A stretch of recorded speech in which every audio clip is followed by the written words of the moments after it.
Snow fell quietly on Christmas morning as 19-year-old Ren Ashby stood at the end of her parents' driveway, holding a single black trash bag filled with everything she still owned. The freezing wind cut through her thin coat, but it wasn't the cold that hurt the most. Behind her, Roger Ashby shut the front door without a second thought, making it clear she was no longer welcome. Her mother Linda stayed inside and never even stepped onto the porch. From the front window, her younger sister Kayla smiled, waved with a mocking grin and silently mouthed, "Bye, Ren," before disappearing from sight. In just a few minutes, the place Ren had called home her entire life no longer belonged to her. Before we go any further, tell me in the comments where you're watching from. I always enjoy seeing people from different places joining these stories. And if you're new here, don't forget to subscribe so you never miss another one. At that moment, Ren truly believed her life had fallen apart. She had only $11 in her pocket, no car, no job waiting for her, and nowhere to spend Christmas Day. The small trash bag in her hands was all her parents had allowed her to take. Everything else stayed behind those locked doors as if she had never existed. The reason was as painful as it was simple. Roger wanted access to the college fund Ren's late grandfather had spent years building for her future. His gambling debts had grown beyond control, and he expected his daughter to sacrifice everything so he could escape the consequences of his own choices. Ren refused to sign the papers. She knew the money represented years of her grandfather's love and hard work, and she would not throw it away. Instead of respecting her decision, her family turned against her. Roger called her selfish. Linda stood silently beside him. Kayla acted as though losing her sister was some kind of joke. With one final argument, Ren was pushed out of the only home she had ever known. Standing alone in the snow, she thought she had lost everything that mattered. She couldn't imagine that the darkest morning of her life was quietly leading her toward a future none of them could have predicted. The secret her grandfather left behind would soon change everything, while the people laughing at her that Christmas would one day struggle to look her in the eye. To understand why Ren ended up standing alone in the snow on Christmas morning, you have to go back 3 days. The truth had been growing inside that house for months, hidden behind forced smiles and quiet excuses. Roger Ashby had borrowed money over and over to feed his gambling habit, convincing himself he would win enough to pay everyone back. Instead, every loss pulled him deeper into trouble. By the week of Christmas, he owed $40,000 to a dangerous bookie named Frank Delaney. The friendly reminders had turned into serious threats, and Roger knew time was running out. Linda had known about the debt for months. She had seen the unpaid bills, the late-night phone calls, and the fear on Roger's face whenever another message arrived. She wanted the problem to disappear, but she never challenged him. Years of living with his angry outbursts had taught her that staying quiet felt safer than speaking up, even when silence hurt someone else. Kayla, only 17, lived in a completely different world. As the younger child and her father's favorite, she rarely questioned anything happening around her. Whenever Roger blamed Ren for family problems, Kayla accepted his version without asking for the full story. She honestly believed her older sister always made life difficult for everyone else. 2 nights before Christmas, the family gathered around the dinner table. The meal barely started before Roger placed several papers in front of Ren. He calmly explained that all she needed to do was sign them. The documents would transfer control of the $52,000 college fund that her grandfather, Earl Whitmore, had built for her since she was a baby. Roger promised it was only temporary and claimed he would replace every dollar later. Ren looked at the papers without touching them. She remembered her grandfather talking about education as the one gift nobody could ever take away. She knew exactly what that money meant. It was never meant to rescue Roger from the consequences of his own decisions. When she quietly refused, the room changed in an instant. Roger accused her of caring more about money than family. Linda called her ungrateful after everything her parents had done for her. Kayla sighed, rolled her eyes and muttered, "It's not that deep. Just sign it." No one asked Ren how she felt or why she said no. Sitting there, surrounded by the people who should have protected her, she finally understood a painful truth. She hadn't become alone that night. She had been alone in that family for far longer than she had ever wanted to admit. After walking for what felt like hours, Ren finally reached a quiet bus stop on the edge of town. Snow continued falling, covering the empty streets in white as she sat down on the freezing metal bench. Her fingers were numb, and the trash bag resting beside her suddenly felt much heavier than it should have.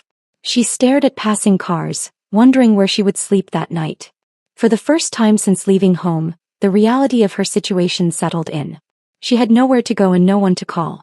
Trying to distract herself, Ren opened the trash bag and searched for an extra sweater. As she moved through the pile of clothes, something slipped onto her lap. It was a Christmas card with her name written in familiar handwriting. She froze the moment she recognized it. The card had been mailed by her grandfather, Earl Whitmore, only a few weeks before he passed away from a heart attack the previous spring. She remembered receiving it months earlier. The loss had been so painful that she couldn't bring herself to read his final message. She had only looked at the front before putting it away in a drawer, promising herself she would open it when she felt ready. That day never came, and somehow the unopened card ended up buried among her belongings. Now, sitting alone in the cold with nothing left to lose, Ren carefully opened the envelope. Inside was a neatly folded handwritten letter, a small brass key wrapped in tissue paper, and one short sentence written across the top of the page. For the day they show you who they really are. Her eyes filled with tears as she read every word. Earl told her he loved her and hoped she would never need what he had prepared. He admitted he had quietly worried for years that Roger's poor decisions would eventually place Ren in danger. He never wanted his granddaughter's future to depend on anyone else's choices, so he had spent more than a decade making careful plans without telling the rest of the family. Near the end of the letter, Earl explained the purpose of the brass key. It belonged to a safety deposit box waiting for her at First Heritage Bank downtown. Everything she needed to understand was inside. He asked her to go there if the day ever came when the people closest to her chose selfishness over love. Ren lowered the letter and looked at the small key resting in her palm. Just an hour earlier, she believed her story had ended in that snowy driveway. Now, thanks to one unopened Christmas card, she realized her grandfather had quietly been preparing a different ending all along. The next morning, Ren woke before sunrise, still tired from spending the night in a small waiting area near the bus station. She folded her grandfather's letter, slipped the brass key safely into her pocket, and started walking toward First Heritage Bank. The cold air stung her face with every step, but she kept moving. It was nearly 2 miles across town and she had no money to waste on transportation. As she walked through the quiet streets, she kept wondering what could possibly be inside the safety deposit box that Earl had guarded for so many years. When she finally reached the bank, her clothes were damp from melting snow and her hands were freezing. She approached the front desk and explained everything as calmly as she could. The employee listened carefully before introducing her to the branch manager, Diane Petrov. Diane noticed Ren's shaking hands and gently offered her a warm cup of coffee while checking the records connected to Earl Whitmore's account.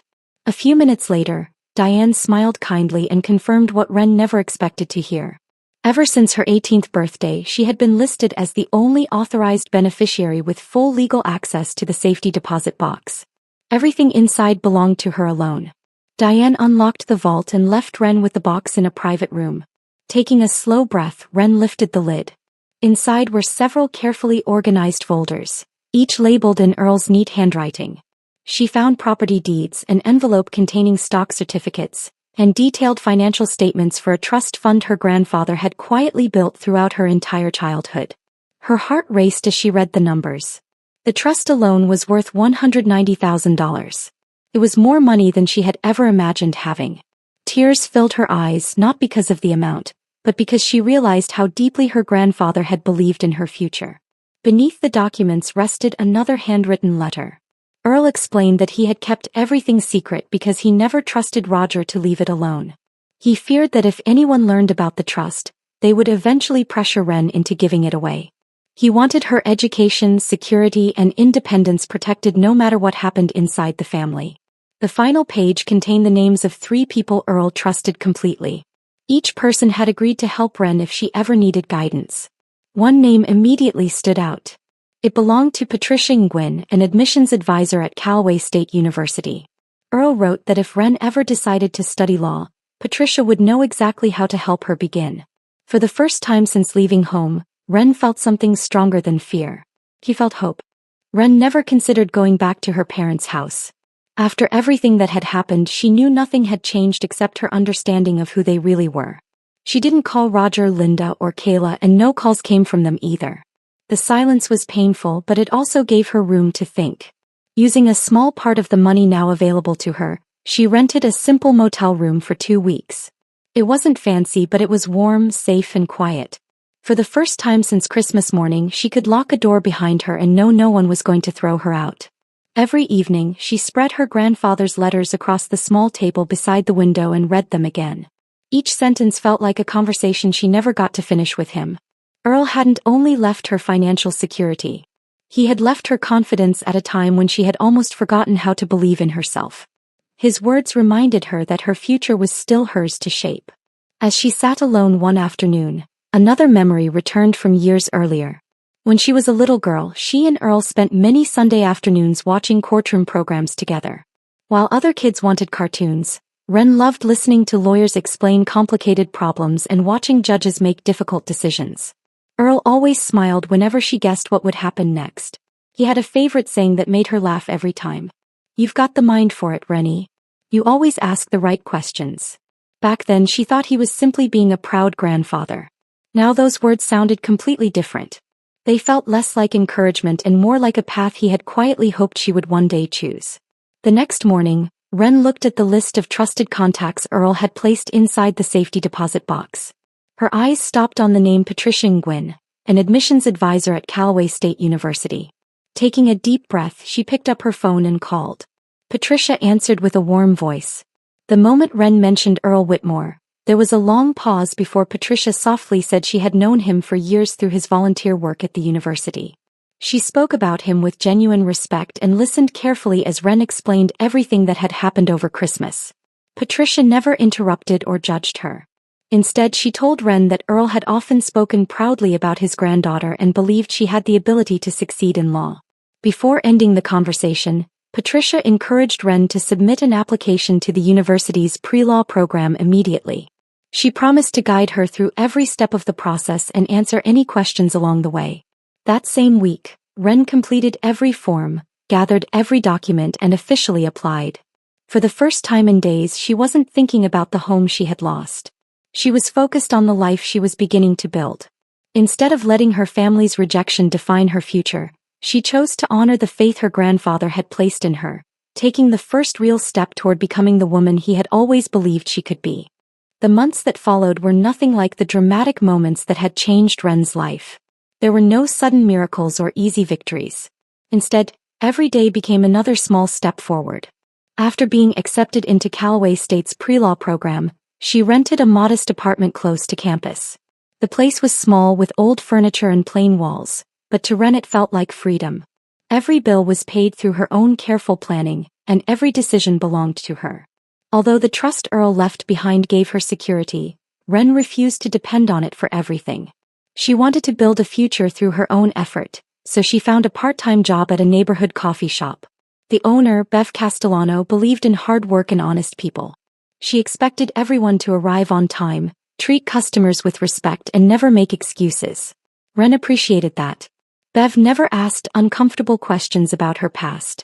She simply noticed that Wren worked hard and quietly trusted her with more responsibility as the months passed. Balancing work and school was exhausting. Some mornings started before sunrise, and many nights ended with textbooks spread across her kitchen table long after midnight. There were days when she wondered if she was pushing herself too hard, but every completed assignment reminded her why she had started. She wasn't trying to prove her family wrong anymore. She was proving to herself that their opinions had never defined her abilities. Her professors quickly noticed her dedication. Wren prepared carefully for every class, participated in discussions, and never hesitated to ask thoughtful questions. She remembered what Earl had always told her about asking the right questions, and those words stayed with her whenever she doubted herself. During those 18 months, she never contacted Roger, Linda, or Kayla. They never reached out to her either. The silence between them became part of her new normal. Occasionally, a cousin would send a short message with family news. Roger's gambling problems had become public and creditors were demanding payment. The family home had been listed for a short sale because they could no longer keep up with the mortgage. Kayla had quietly dropped out of community college after struggling through the semester. Whenever Wren heard these updates, she expected to feel satisfaction. Instead, she felt something much calmer. There was sadness for what her family had become, but there was no desire to celebrate their hardship. Their choices had created those consequences, and she knew nothing she did could change that. Rather than looking backward, Ren stayed focused on the path ahead. She worked her shifts, attended every lecture, studied whenever she could, and slowly built a life based on discipline instead of fear. The girl who had stood alone in the snow with a trash bag of clothes was disappearing, replaced by someone stronger with every passing month. She wasn't waiting for an apology anymore. She was creating a future where she no longer needed one. When Ren began her second semester, she felt different from the frightened girl who had arrived on campus months earlier. She was still working long hours and studying every chance she had, but she finally believed she belonged where she was. That confidence showed during a mock trial competition held by the university. Ren prepared carefully, studied every detail of the case, and presented her arguments with calm confidence. She wasn't the loudest student in the room, but she was thoughtful, organized, and impossible to distract. Among the judges watching the competition was the Honorable Diane Castor, one of the most respected judges in the county. She paid close attention as Ren questioned witnesses, challenged weak arguments, and stayed composed under pressure. After the event ended, Judge Castor asked to speak with her privately. She complimented Ren's preparation and offered her an internship in her chambers for the coming semester. Ren could hardly believe what she was hearing. She accepted immediately, knowing the opportunity could shape her future. Working for Judge Castor was challenging from the very first day. The judge expected excellence in every task, whether it involved researching legal cases, organizing files, or preparing written summaries. She corrected mistakes directly but always explained how to improve. Ren appreciated that honesty. For the first time in years, an adult expected great things from her instead of criticizing everything she did. The internship also introduced Ren to another law student named Sam Reyes. He was serving as an intern in the same office and quickly became someone she enjoyed working beside. Sam had an easygoing personality that balanced Ren's serious nature. They often reviewed case materials together, shared coffee during breaks, and encouraged each other through difficult assignments. What mattered most to Ren was that Sam never pushed her to talk about her past. He respected her privacy and allowed their friendship to grow naturally. As the weeks passed, Ren became more confident in her work. Judge Castor noticed the progress and trusted her with increasingly important responsibilities. One afternoon, after reviewing a legal brief Ren had written, the judge called her into the office. She placed the papers on her desk and looked at Ren for a long moment before speaking. "You don't write like someone who's had an easy life," she said. "Good. That's an advantage in this profession, not a weakness." The words stayed with Ren long after she left the office. For years, she had believed the painful parts of her life were something to hide. Judge Castor helped her see them differently. The hardships she had survived had taught her patience, compassion, and the ability to recognize unfairness. Those experiences gave her a deeper understanding of people than any textbook ever could. Walking home that evening, Ren realized she was no longer running from her past. She was using it to become exactly the kind of person her grandfather had always believed she could be. While Ren continued moving forward, life back in her hometown was falling apart. News reached her only through distant relatives who occasionally sent short messages. She never asked for updates, but every now and then someone would mention another problem involving Roger. His gambling debts had grown beyond anything he could control, and the people he owed money to were no longer willing to wait.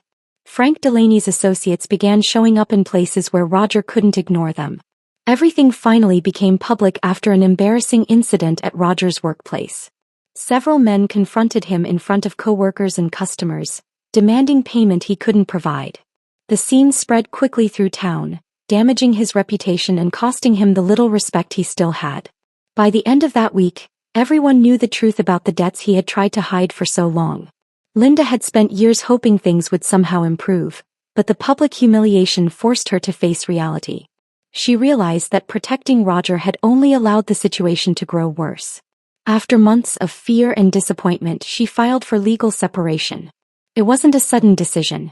It was simply the point where she could no longer pretend their marriage could be saved. Kayla was struggling as well.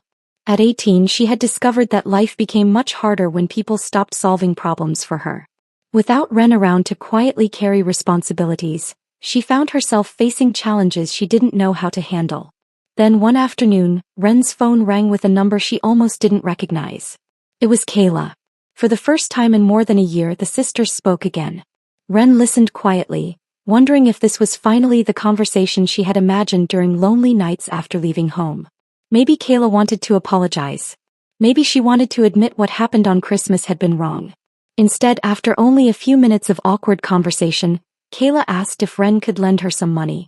She promised she would pay it back someday, but she never acknowledged the pain she had helped cause. She spoke as though the past had simply disappeared.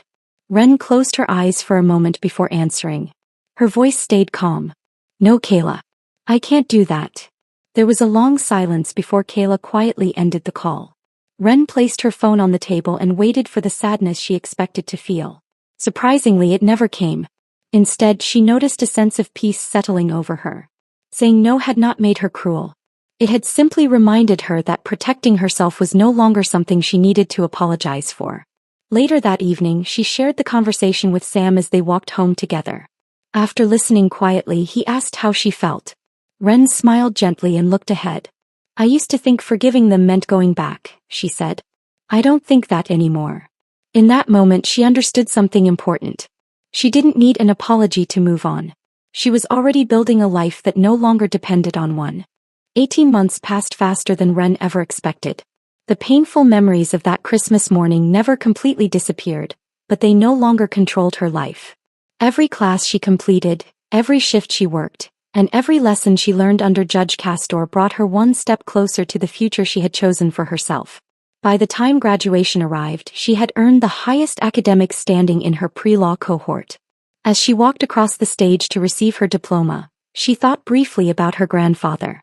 She wished he could have been sitting in the audience, smiling the way he always had whenever she achieved something important. After the ceremony, Judge Castor asked Ren to meet in her office. Ren assumed they would simply discuss future plans, but the conversation became something much bigger. Judge Castor explained that an unexpected opening had become available for a municipal judge in the same county where Ren had grown up. It was an unusual opportunity because people her age were almost never considered for such a position. However, after watching Ren's work ethic, judgment, and commitment over the previous months, Judge Castor believed she was ready. She had already submitted a personal recommendation supporting Ren's appointment. The news left Ren speechless. She knew the responsibility would be enormous, but she also understood what it meant. Someone she respected believed she had earned this chance through ability rather than luck. After completing the required clerkship process and final evaluations, the appointment became official. In a small county, important news traveled quickly. Before long, people throughout the community were talking about the young judge who had grown up there. Linda heard the news first from a neighbor while checking her mailbox. At first, she laughed because she thought it had to be a misunderstanding. Her daughter couldn't possibly be the same frightened teenager who had left home carrying a trash bag. But later that day, she searched for the official announcement herself. Seeing Ren's name in print, she stood silently, unable to deny the truth. Roger learned about it in a way that stung even more. During a conversation about his unpaid debts, Frank Delaney made a bitter joke, saying it was ironic that Roger's own daughter was about to become one of the people responsible for upholding the law in their county. Roger forced a weak smile, but inside he felt something he had never expected. Pride mixed with deep regret. Kayla discovered the announcement on a public county notice. She stared at her sister's name for several moments without speaking. Memories of that Christmas morning came rushing back, along with the words she wished she had never said. Days passed after the announcement, but Ren's phone remained silent. No congratulations arrived. No apology appeared. None of them reached out because none of them knew how to begin. Ren noticed the silence, accepted it, and continued preparing for the next chapter of her life, knowing she had reached this moment through determination, not their approval. Several weeks after Ren's appointment became official, an ordinary civil case appeared on the court calendar. It involved a financial dispute connected to unpaid obligations, nothing unusual for the courthouse. Ren reviewed the case files the evening before, giving them the same careful attention she gave every matter placed before her. She had learned from Judge Castor that every person deserved fairness, no matter who they were or what mistakes they had made. She had no reason to believe the next morning would be different. When the courtroom began to fill, Roger Ashby entered quietly and took a seat. Years of poor decisions had finally brought him there. His shoulders looked heavier than Ren remembered, and the confidence he once carried had disappeared. He glanced toward the judge's bench without paying much attention to the name printed on the schedule. Then the courtroom clerk announced, "All rise." Ren entered wearing her judicial robe, calm and focused. She took her seat with the same quiet professionalism she showed every day. As she looked across the room, her eyes met Roger's for only a brief moment. The shock on his face was impossible to miss. For a second neither of them moved. Then Roger lowered his eyes to the floor. The man who had once ordered his daughter out of the house could no longer meet her gaze. Ren felt many memories pass through her mind, but none of them changed the way she performed her job. She did not mention their relationship. She did not allow emotion to influence her decisions. She listened carefully to both sides, asked thoughtful questions, and applied the law exactly as she had promised herself she always would. Every person in the courtroom received the same respect and impartial treatment. When the hearing ended, Ren gathered her notes and left through the hallway outside the courtroom. Linda was standing there alone. The moment she saw Ren, tears filled her eyes. She opened her mouth several times, searching for words that never seemed to come. There were years of regret between them, but no sentence could erase what had happened on that snowy Christmas morning. Ren stopped for only a moment. "I hope things get better for you," she said gently. There was no anger in her voice and no satisfaction. She simply wished Linda well, then continued walking without waiting for a response. Outside, the afternoon sun reflected across the parking lot. Sam Reyes was leaning against his car, holding 2 cups of coffee with a smile that immediately made the long day feel lighter. He handed one to Ren as they walked away together. She never looked back at the courthouse. The greatest victory was never becoming more successful than her family or watching them face the consequences of their own choices. It was building a life filled with purpose, dignity, and peace. The people who once laughed as she walked away with nothing could no longer look her in the eye, while she moved forward without needing their approval, their apology, or their permission ever again.